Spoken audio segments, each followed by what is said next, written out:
Well, hello, everybody. Good afternoon. This is John Lopes, Project Director for the PAEA's MAT Waiver Training Initiative. I'd like to welcome you to this second webinar about the initiative. And I know there are probably some folks who didn't see the first webinar who may be new faculty or new to the initiative. So the webinar will include some information about the initiative, waiver training, and then we'll get to the meat of the issue and talk about some of the ways that programs have or some of the things programs have identified as posing some difficulties in implementing the waiver training.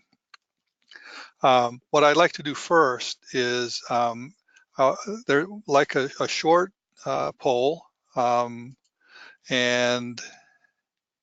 this should show up on the dashboard on your screen.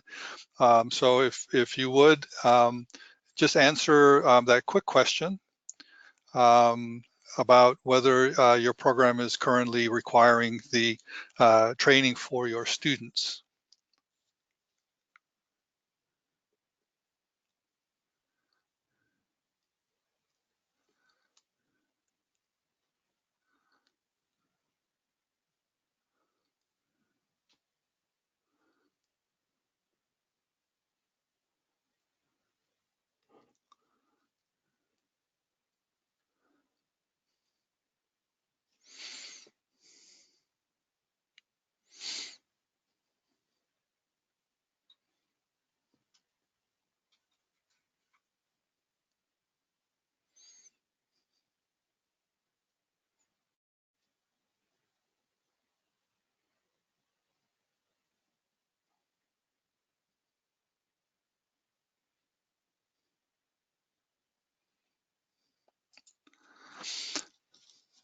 Okay, well, thank you for doing that. You can see that most programs are or will be requiring the training. I am hopeful that after the end of this webinar, the 30% or so of you who are unsure or not may be reconsidering. So we'll go ahead and proceed with the webinar. So the MAT initiative is supported by a grant from the Substance Abuse Mental Health Service Administration. PAEA is one of 27 national professional organizations working in collaboration with the American Academy of Addiction Psychiatry as part of the Opioid Response Network. The ORN is a technical assistance project to provide experts for any organization looking to address the opioid epidemic in the realms of prevention, treatment, and recovery. The Opioid Response Network, through the Addiction Technology Transfer Centers, has identified and vetted local experts in almost all states and several of the territories and the District of Columbia to help organizations with developing programs around prevention, treatment, and recovery in substance use disorders and opioid use disorder in particular. At the end of the webinar, there'll be a page that shows how to ask for assistance and where you can submit inquiries to the Opioid Response Network. The Waiver Training Initiative itself is supported through SAMHSA and the Opioid Response Network with funding for 2 years, which supports my position as well as position of an administrative associate for implementing the Waiver Training Initiative. The initiative is focused on getting PA programs to include waiver training for their students prior to graduation, and also to encourage programs to have their students obtain and share their national provider ID numbers. Right now, we are about 2/3 of the way to our goal of 100% of the programs requiring the training, and probably a little less than that with the NPI numbers. And we'll talk about both of these in a little bit. The initiative started in February of 2018, and in March, the PAEA sent out a survey to programs and asked to get a baseline of who was providing the opportunity for waiver training to their students. And at that point, in March, April of 2018, only 3% of PA programs were requiring the completion of waiver training or some portion of the waiver training. Earlier this year, we sent out another survey at the 1-year mark of the initiative, and I'll talk about the results of that in the next slide. But over the course of the initiative, since my coming on board in June of 18 until now, we've reached out to several hundred faculty members, students, other stakeholders through a variety of means. And we've also published a number of articles related to the initiative and the opioid crisis in the Networker. The results of our 1-year survey are on the screen. You can see that the number of programs has increased, as has the number of respondents, and that at this point, almost 30% of programs have students who have or are currently taking the training, and that another 30% will be having their students take or complete the training by the spring of 2020, which is when the original grant runs out. So you can see there's lots of interest in this, and we are hopeful that we can make our goal of 100%. The waiver training is available through a couple of different venues, and there is no charge to take the training. Anybody basically can take the training. There's no requirement that you provide them with evidence of licensure when you register for the training, either through the Society of Addiction Medicine or the provider's clinical support system. The training consists of 2 parts. The first is the 8-hour training that was mandated under the Drug Abuse Treatment Act of 2000, or DATA 2000. Which are authorized physicians who were not addiction psychiatrists or certified in addiction medicine, the ability to obtain a waiver to prescribe buprenorphine for opioid use disorder treatment. The 8 hours is focused entirely on buprenorphine and discusses the neurobiology of addiction, the pharmacology of buprenorphine, how to use urine drug testing, how to evaluate and diagnose a patient with opioid use disorder, as well as how to incorporate MAT into your outpatient practice. The Comprehensive Addiction Recovery Act of 2016, or CARA 2016, which gave PAs, nurse practitioners, the initial ability to take training and apply for a waiver, mandated an additional 16 hours of training. Again, both of these are available through Society of Addiction Medicine and Providers Clinical Support System, and expand on the treatment of opioid use disorder by incorporating modules on coexisting medical and mental health illnesses, more about the regulation of the treatment of opioid use disorder, how to use MAT in the setting of somebody with chronic pain, appropriate opioid prescribing, and opioid and MAT in pregnancy. Part 1 is available in a variety of delivery methods. Part 2 is only available online through PCSS or ASAM.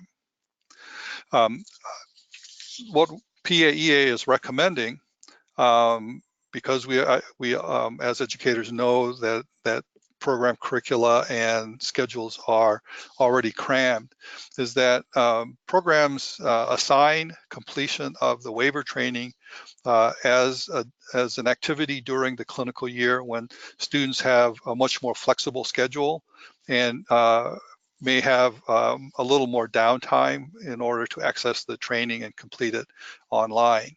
So basically make it a requirement that they do the training during the clinical year. You can provide them the URLs for either the PCSS or ASAM training or both. And then at the end, when the students have completed the training, you can collect copies of certificates as evidence that they indeed completed the training. If you make an assignment during a clinical year, you can give them a generous deadline, 6 or 9 months to complete the training. It's eminently doable as it's only 24 hours of online work. For alternative approaches to delivering the content, particularly the Part 1 content, you can email me at matinitiative@PAEA online, or you can visit the MAT Initiative Frequently Asked Questions page, which has some information on the alternate delivery methods for Part 1. Why should your students do the training? One of the difficulties with anybody with substance use disorder is stigmatization, and by delivering content that really demonstrates that addiction, especially opioid use disorder and other substance use disorders, is a disease, really helps reduce the stigma of substance use disorder. If your students are as prepared to address patients' use disorders as they are to treat their hypertension or diabetes, it will improve patient outcomes because these things won't be left to somebody else or ignored. Students who take the training will be better prepared for practice, as they will be seeing these patients regardless of their specialty choice. Having this on their resumes might make a difference when they're applying for jobs. And as well, it highlights the PA profession's commitment to contributing to access to care for a particularly vulnerable population. And then it also makes your graduates eligible for a couple of different loan repayment programs. The National Health Service Corps offers a substance use disorder workforce loan repayment program. It has options for both full-time and part-time employment in substance use disorder treatment.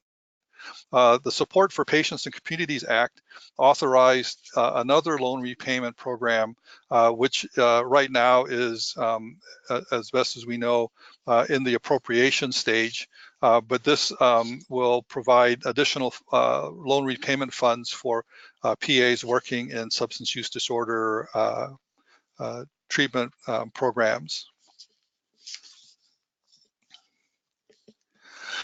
The NPI is a unique identifier. Everybody who practices has one. It's required under HIPAA as part of the administrative simplification. It really contains no identifying information other than being attached to your name and practice location. The reason we're recommending the NPI and that programs have their students obtain it and share it is that it allows you to track your graduates once they leave campus. After the first or second job change, you probably will have no idea where they are, and they are unlikely to tell you if anything changes. By having this number, you can at least find out where they're practicing and have a practice address that might enable you to contact them. It'll also allow you to determine the specialty in which they're practicing and their location. This can be very helpful, especially if you are applying for grants and want to demonstrate how well you're meeting your particular mission and goals, as well as for ARC-PA purposes in establishing how well you're meeting your goals and objectives. admissions. Apply for, just talked about this. How to apply for an NPI. There is a short video on the MAT Initiative website on how to apply for an NPI. It's quite simple, and 7 steps on an online form, and the students can do it in 15 or 20 minutes. We are advising that if students are applying for an NPI, that they use the program office address as the practice address, as that is public information and is available with an NPI lookup search. That address will be changed once they get a job and assign their NPI to their new employer. As I said earlier, we did our 1-year survey, and we asked programs to identify barriers to their implementation of allowing or giving their students the opportunity to take the waiver training. So here are the top 5 barriers that were identified in that survey. I think I've already addressed number 1. Just make it an assignment, give the students a deadline during the clinical year to complete it, and then turn them loose on it. There shouldn't be any issue with them taking an hour or 2 a week to complete the online training. By making it an assignment during the clinical year, you're not trying to shoehorn this into your already full didactic schedules. And again, they will have more opportunity with probably a little more downtime during their clinical year to complete this. Because the training is available online through both the Society of Addiction Medicine and the Providers Clinical Support System, you just supply them with the URL. So none of the faculty in your program will be responsible for delivering any content. If students have questions about the waiver training, anything they see or read or hear on the training, or have questions about the content, they can contact me through PAEA, and I will be very happy to answer their questions regarding the MAT waiver training and practice of substance use disorder treatment. The grant that is funding this is a technical assistance grant. So PAEA is providing technical assistance to the programs through the grant, and I'd be happy to answer any of those questions. Students really only need to be able to understand a little bit about neurobiology and pharmacology, as well as how to take a history and do a physical in order to complete the waiver training. Your students are going to be seeing patients with use disorders in their clinical year, and they're going to encounter patients with use disorders once they graduate and start in clinical practice. It's not necessarily that people are presenting to ERs with overdoses, but there is an increasing incidence of serious infections associated with injection drug use. And so the number of patients with endocarditis, serious cellulitis, as well as joint and other bone infections has gone up by 50% over the last several years. And so your students are going to run into these folks. And by having at least the medical knowledge around identifying, evaluating, and managing patients with use disorder, that will help them when they encounter these patients. And that also should address barrier number 5. Even if your graduates are not going to be treating patients themselves, they should be able to screen for and identify patients with a use disorder and make an appropriate referral to treatment for them. There are a lot of patients with a lot of people with use disorders out there, and so they are going to be running into them in practice, really no matter what specialty there is. So every encounter with a patient is an opportunity to screen and intervene for use disorders. At this time, I'd like to open the session for questions. There is a question box. You can just type your question in there, and as they come in, we'll be answering them as we go.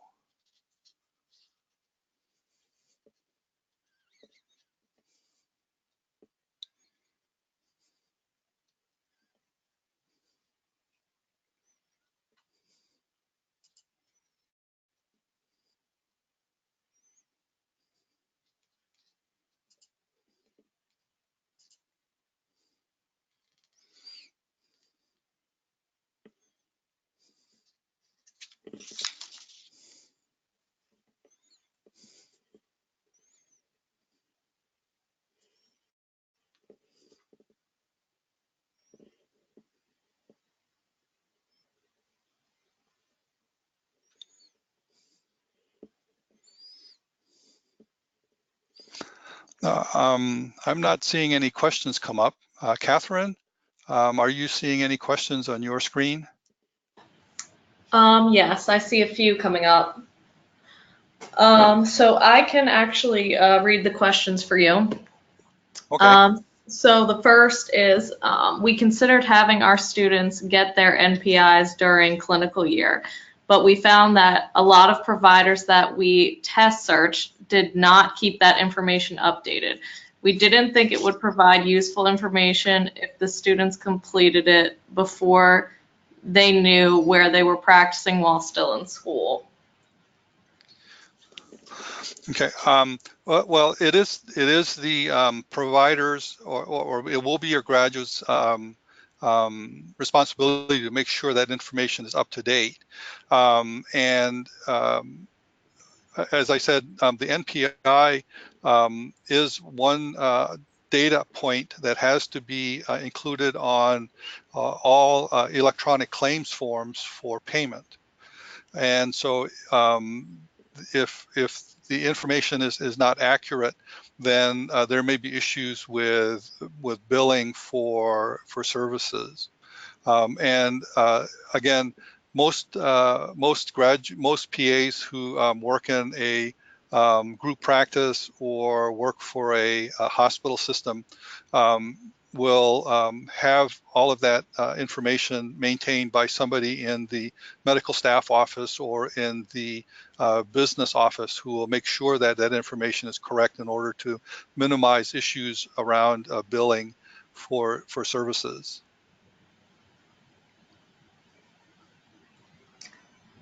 The next question is, how are people deploying this in the clinical year? Our students really do not have a lot of downtime. Well, uh,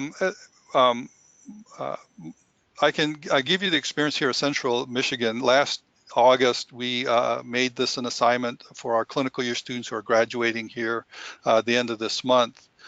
We gave them 9 months to complete the program, gave them the contact or the URLs for both training, and said, you need to do this. Remember, this is 24 hours. So if you give them 6 months to finish it, that's 1 hour a week of doing an online training. They will have opportunities on evenings, weekends, holidays, waiting between surgeries or something to do this. So again, it's not an onerous burden to complete the complete the training. So again, discussions with our students completed it in 9 months. We spoke with students at the AAPA meeting. There was tremendous excitement among students about the waiver training, and a number of them had already completed the training and did not find that having to do an hour a week of an online program was particularly burdensome. So the next question is, what is the plan to continue this program once the grant is over? Well, like any other grant program, we are hopeful that continuation funding will be made available later this year. And then that will continue to support the efforts of PAEA. However, currently we are making plans for further efforts next year should the grant be further funding shouldn't materialize. The staff of the government relations and research department or division will take up some of that, and then the position of outreach will probably be taken up by volunteers to continue providing technical assistance. But again, it is more than likely that follow-on funding will be authorized, and we will continue to have the supported initiative. But plans are for PAEA to continue supporting programs with implementation. We have, again, a number of resources available on the PAEA website.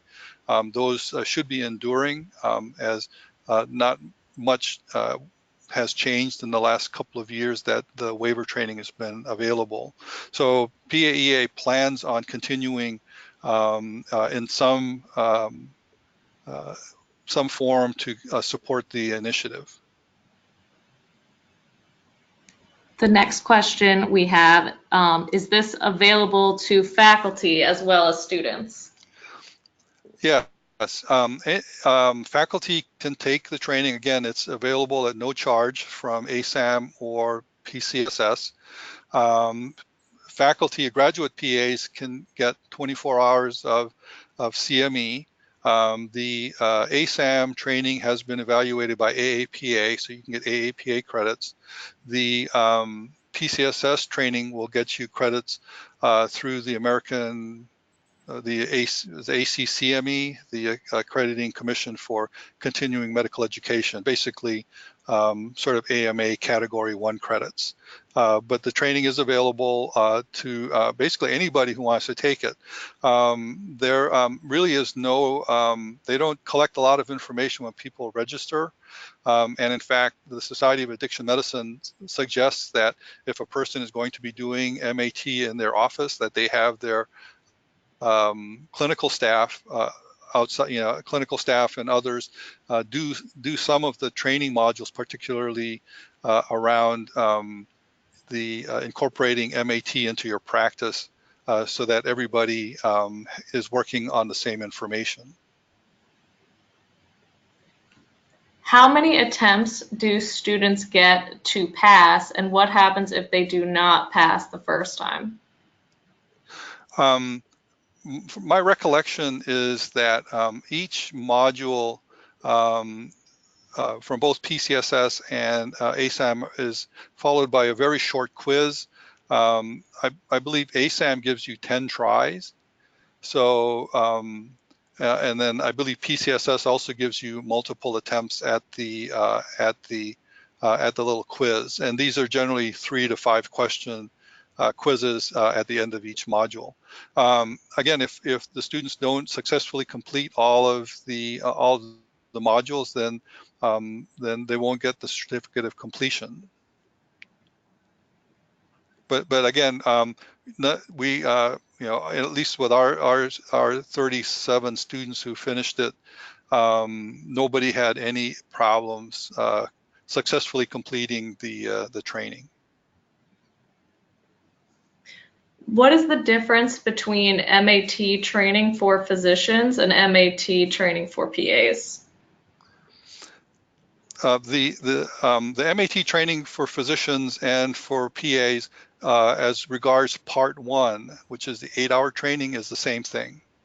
PAs, nurse practitioners, physicians, anybody who does the training, part 1 is the same for everybody. The only difference between training requirements to get the Data 2000 waiver between PAs and physicians is the additional 16-hour block, or part 2 that has to be completed in order to get the waiver from the DEA. Please briefly discuss alternative ways to incorporate the training into the didactic year. There's a couple of different ways that you can do that. You could take part one, which is the 8 hours, which is focused almost all, as I said, on buprenorphine, and you can incorporate that into your behavioral health course, and so you can make it an assignment during the behavioral health portion of your curriculum. This would be something they'd complete outside of class. There are a couple of alternative delivery methods that incorporate a face-to-face component. You can contact the PAEA or through the initiative, or you can make a request through the provider's clinical support system, through your local Society of Addiction Medicine, perhaps a local academic medical center that has an addiction psychiatry fellowship or an addiction medicine fellowship. Almost all of any of those fellowships or residencies will have qualified instructors. If you happen to be part of a large academic medical center, you may already have part one courses being offered on your campus, and you can have your students attend these trainings. Most of them are free or at minimal cost. So you can again, I would encourage, if you're going to do any of it during the didactic year, is to just do part one during the didactic year, the 8 hours, and then have them complete the 16-hour block during the clinical year.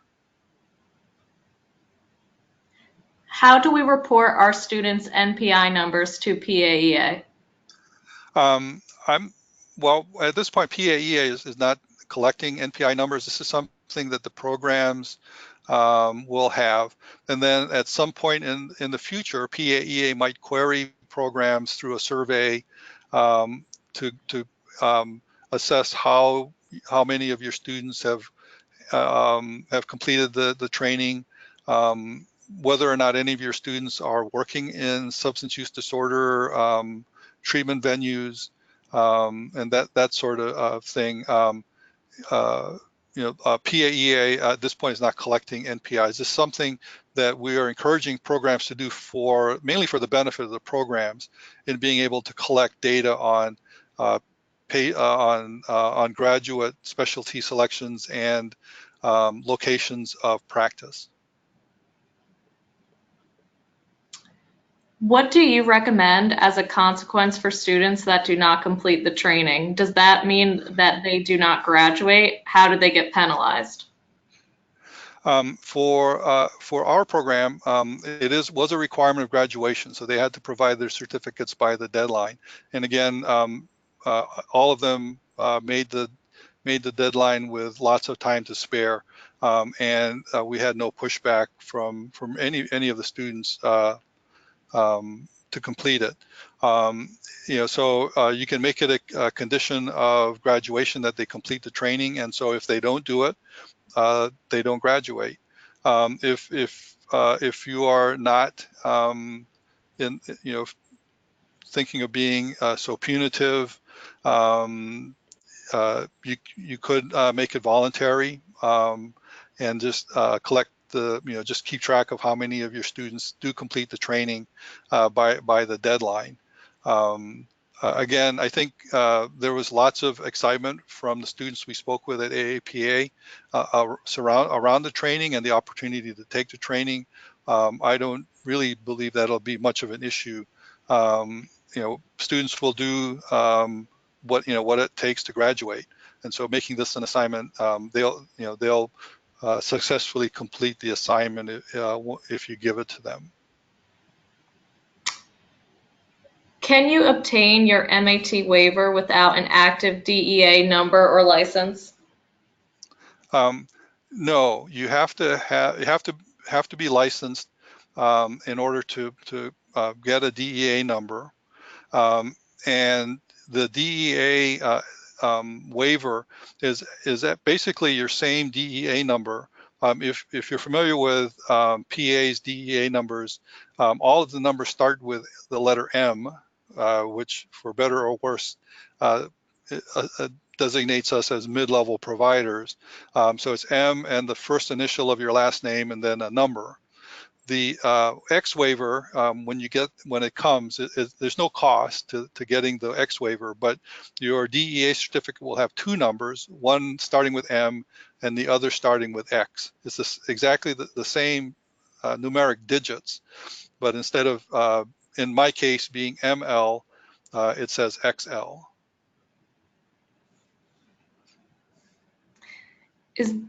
Is there a time restriction between when students complete training and applying for the waiver? Not at this time. Once the training is completed, it is good for the foreseeable future. That may change, but at this point, there's no indication that a deadline or an expiration date is going to be assigned to the training. If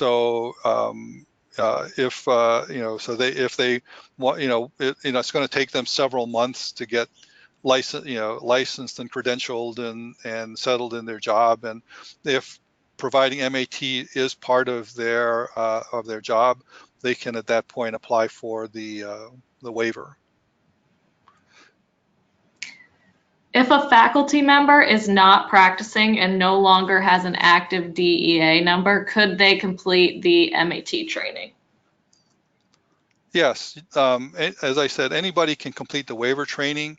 If you are a certified PA and want to collect your CME credits, then you would just designate that when you register for the training, and then at the end you'll get your certificates attesting to your 8 and 16 hours of CME. That concludes all of the questions that we've received, but if you agree, we can allow another minute or two for anyone to submit last-minute questions. Okay. Well, while we're waiting, if you have a technical assistance request, you can contact the Opioid Response Network at opioidresponsenetwork.org. You can email them at orn@aap.org, or you can call that number.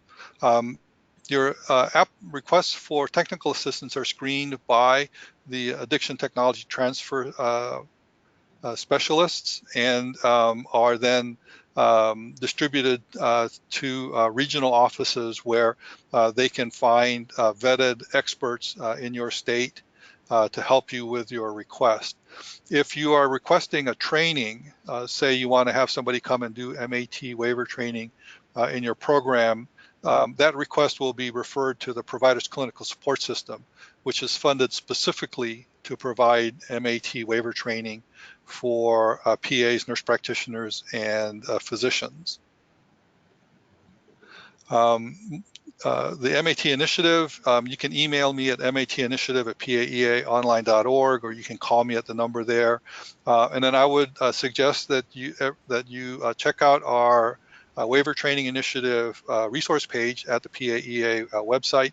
There's a couple of frequently asked questions documents about MAT training and NPI numbers.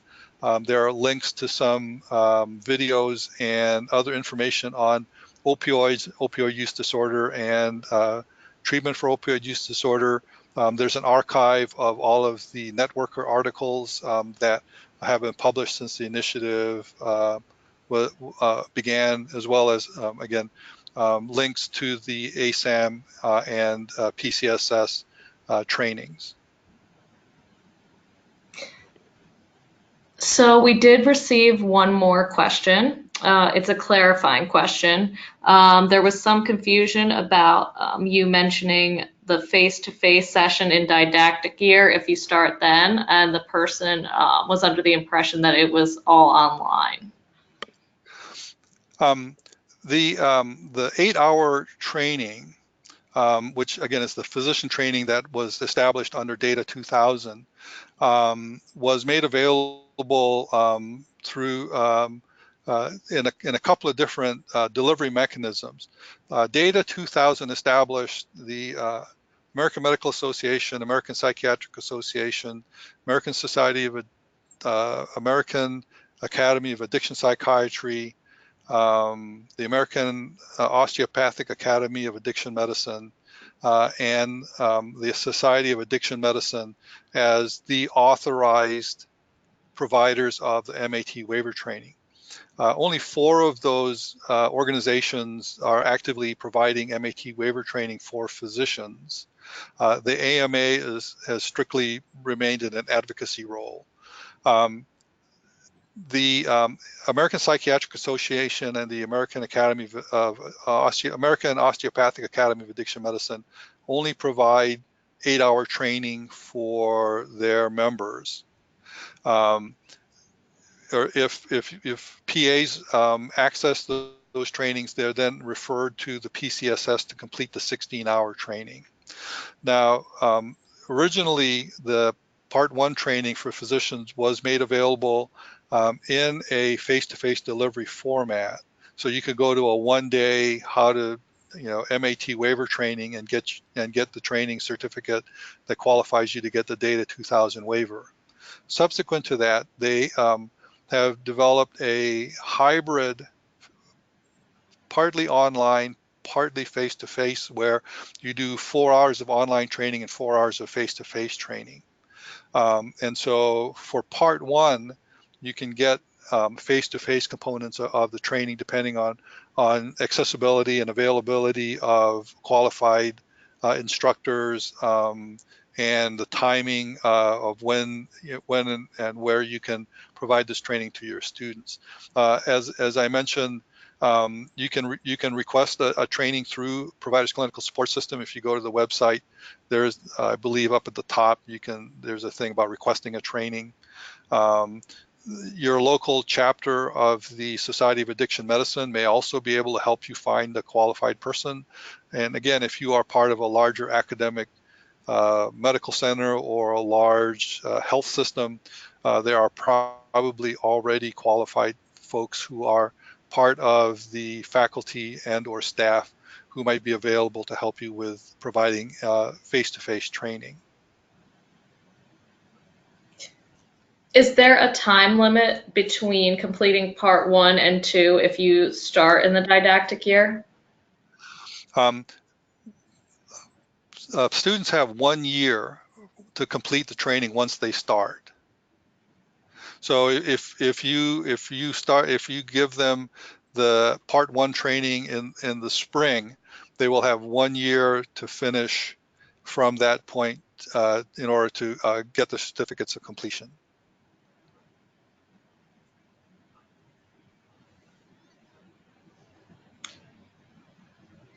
So that seems to be the end of our Q&A session. Okay, well, thank you all for attending. Again, don't hesitate to email me or give me a call. I'll be happy to discuss any of this with you. I'm hopeful that that I've sort of really showed how easy it is to have your students do the training, and again, it's just 24 hours. Shouldn't pose any extensive burden on your students to take an hour a week to complete the training. At the AAPA meeting in Denver, joking with some of the students and faculty who stopped by that that the Game of Thrones finale was that weekend, and everybody would then now have a 2-hour window in their Sunday evenings with nothing to do. So again, having them do this over a generous time period during the clinical year shouldn't be a burden on your students. So I want to thank everybody for attending, and again, contact me if you have any further questions. So at this point, we'll go ahead and close out the session. The session is being recorded and will be up on the MAT Initiative resource page in the next few days. So if you want to have any of your colleagues take a look at it, or if you want to review it again, it'll be available there. So again, thank you very much for attending and enjoy the rest of your afternoon.